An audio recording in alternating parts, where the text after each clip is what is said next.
Clarence Thomas has been mentioned in the Epstein files. He's, of course, one of Donald Trump's very close Supreme Court allies. The allegations against him, Trump, and Epstein in this document are truly unbelievable. Take a look. This individual claims to be a target of Donald Trump, saying in 2014 a CIA agent tricked me into going to Epstein's in Palm Beach. He said I was going to a holiday party. I got there with him and was handed a drink, and I was drugged once again. He took me to a room and said, "Wait here, I'll be right back," and immediately the door was shut and locked by Ghislaine Maxwell and Jeffrey Epstein.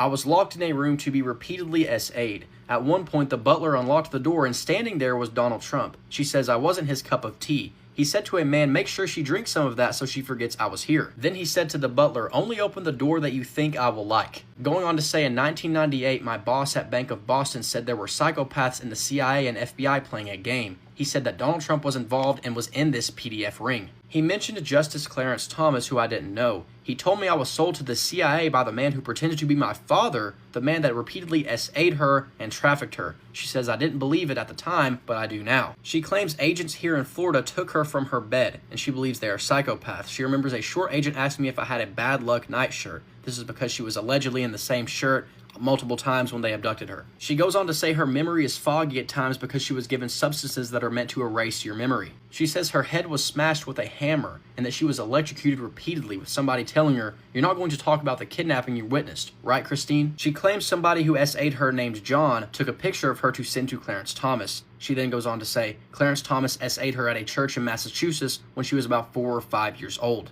These are just allegations, very serious and specific ones, but still they've not been proven. What many people find concerning are not just the allegations themselves, but whether or not actual investigations followed, because nobody involved has been held accountable.